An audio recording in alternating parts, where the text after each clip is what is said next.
Welcome to Create Arts Online. I'm Sarah Gardner. I'm a self-taught mixed media artist. What do I mean by self-taught? To me, this means that I've given myself the grace to learn by trial and error. Over the years and lots of practice, I've been able to learn what I like and don't like. I've made more of what I love and less of what I don't. And that's how I've developed my own artistic style. A big part of my creative practice is art journaling. You may recognize me from my first course here on Create Arts Online, Juggling Journals.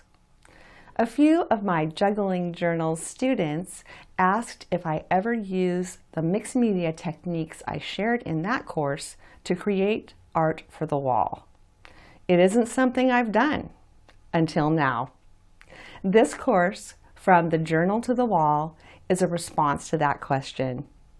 We will create on two 8x8-inch wood panels instead of art journal pages, using lots of my tried and true mixed media art journaling techniques. You'll learn lots of new techniques that you wouldn't have seen in Juggling Journals. Creating art to hang on the wall is a whole new world for me. And as I was creating this course, I came up against a bit of resistance. My creative practice, and especially art journaling, is a connection to the process of making, not a focus on the end result. And I think the resistance I was feeling comes from a new focus on the result, something to hang on the wall. Anything new can bring a little discomfort, right? So I remembered the beginnings of my art journaling journey. I love the freedom of art journaling with no pressure to create anything worth hanging. It's been a catalyst for learning. I decided to approach these two panels as though they're a spread in my art journal. And I'm layering away just like I do in the pages of my journals. I enjoyed this process no less in this format than I always have in my art journals. And it's my hope that you too will enjoy the process and create something you love that you can hang on the wall. I'll start by showing you how to create your own collage paper, what I call art paper. We'll use this in one layer of the process of creating these panels. Making my own art papers is a big part of my creative practice.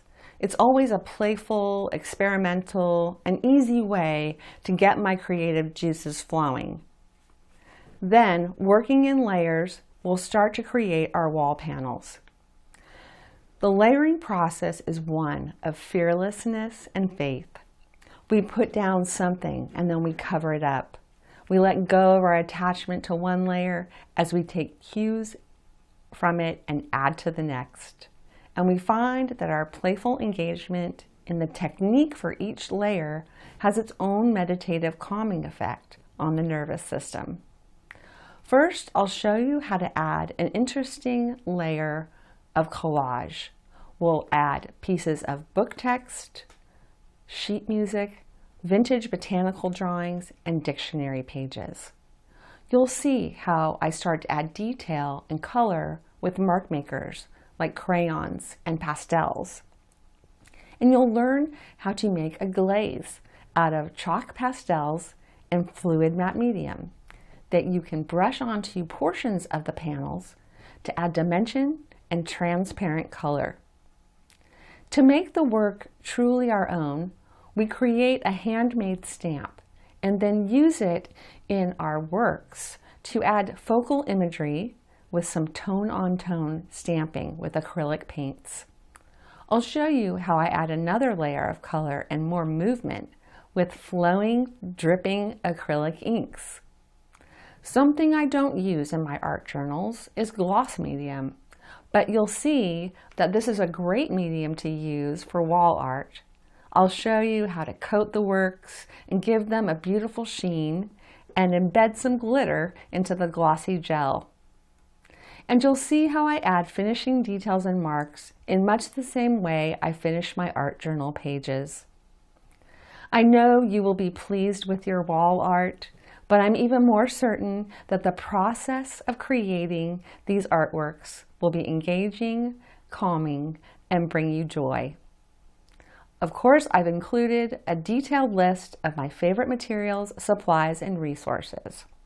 So let's take this from the journal to the wall. Sarah, thank you so much for coming back to Create Arts Online and bringing this incredible course. I'm not going to lie, we talked about how come these beautiful things that are in your journal aren't on the wall, but now we're going to talk about why and how they got here today. Tammy, thank you so much for having me. It's been so fun to create this course with you. Absolutely. And I've loved every second of it. It's been a delight, and it's been an adventure too, because creating wall art is something that's new to me. Yes, it is. And so why don't you dive right in and tell us the fruition of how this happened and how we went from your journal to these beautiful panels. Yeah, so we had a couple of comments from students in my Juggling Journals course, and thank you guys for enrolling in that. Absolutely. I loved creating that class because that was right in my comfort zone, right? I art journal all the time. But a few students asked, do I ever use these techniques to create wall art? And basically my answer was no. And then I thought, well, maybe the next course that I do for Create Arts Online could be from the journal to the wall, and that's exactly what we did. And I did have a little bit of resistance. Maybe it was just kind of residual self-doubt that basically I've kind of carried through my whole art journaling experience. I've created art journals, and I've created art to just give away with my shareable art. And so it didn't matter if it was worthy of hanging on the wall. And, with the goal being an end result that hangs on the wall, I felt a little bit more pressure. But I just was like, okay, it's a new challenge. It's something new. You're going to feel a little discomfort. Don't let that doubt hold you back anymore. And that's what I'm doing. You did. And not only that, but talk a little bit about how you were allowed to bring in new materials. So this course is different from Juggling Journals, and share a little bit about how your students could have both of them and have an abundance of techniques and layering and things to do. Yeah. So one of the things that I'm kind of limited in my art journals is I'm working on a paper surface. So I'm not going to be able to drench it with a bunch of things. I'm not going to be able to add layer upon layer of a wet media to it. I can't drip a gazillion inks and spray it with water because the paper just can't handle it. But a wood panel like this can handle all kinds of layers of wetness and be just fine. Just keep spraying and spraying. It works out great. And then the other thing is that because I need to close the book back up and open it up to even see what I've created, I tend not to use any kind of media that will stick together. So I got to play with some gloss medium. When we finish these off, we'll be able to use something that the pages would totally stick together if you just use gloss medium. And because we're using a gloss gel, we get to embed a little bit of glitter in there. And the other thing is that we can do lots more layers. It seems like we got to do quite a few more layers in this, and using some different techniques from the Juggling Journals course. Yeah, you definitely introduced a lot more techniques that were not in Juggling Journals, which is phenomenal. And you don't need all of the materials that we're showing here. I mean, this is Sarah's abundant materials because she's been doing this for so many years. But could someone get by with less than what we're displaying here? Yeah, and I would encourage them to check out the supply list and kind of just think about the colors they love. So you're just going to buy one crayon or one pastel. You can go to an art supply store and you can buy things, I guess they're kind of a la carte. You don't have to buy a whole set of anything. And so you can buy, the few supplies that you're going to need, but you can buy one or two of them instead of whole sets, and that will limit your expenditures. And then, the other thing is I will recommend you'll want a metallic ink and you'll want a flat ink. those two will be fine. That's all you you'll know. need. Yeah. So you don't need everything I have. I've been collecting these supplies over years, but I also teach live courses where I'm bringing all the supplies, and students are getting to be introduced to the supplies That's that right. way, Right. and deciding what it is that they want to then go buy for their own, collection, or what I call stash. So that would be my next question. If someone is new to mixed media art, and this is something they're really excited, is this great for someone that's just brand new to the art form to even go straight to the wall? Absolutely. The layering process is the step-by-step kind of process where it's just one kind of technique at a time, where it's not complicated. We're creating a handmade stamp out of art foam that is very simple, but it's made by hand. It's made by you. So it adds your own personal element. You've got birds here and stars here. And so any beginner can do that. It's not, I don't profess to be able to draw and sketch and do things that like really fully trained artists do. So my process is really about layering and taking cues along the way from one layer to the next.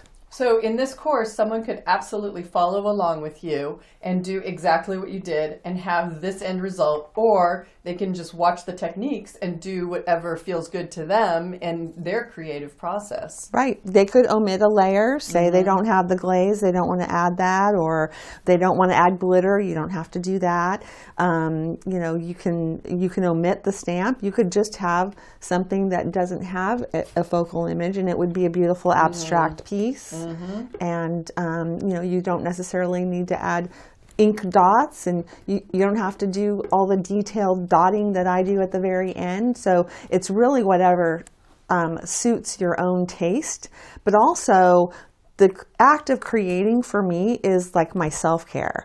So a lot of the process that I'm involved in along the way in each of the different layers involves processes that are calming to my nervous system, that I find meditative and just beneficial to my well-being in a way that I could just do it forever. And while watching her create and me filming it, it was one of the most calming and creative and like, oh my God, can we just stop and make something right now? Sort of thing. I mean, even the paper art, the collaging with the stamping and the stencils is just, it's all of it is just so incredible. And I can't thank you enough for bringing this to Create Arts Online. Is there anything else you'd want to share? I just think, if you have self-doubt, you think you can't do it anyway. It's easy. It's fun. It's fun. It's creative. And I do think it's in the world we're living in, we need more of this. And so I can't thank you enough for bringing it to Create Arts Online. I cannot wait to see what our Create Arts Online community creates. Please share it. And thank you for being here. Thank you. Yeah.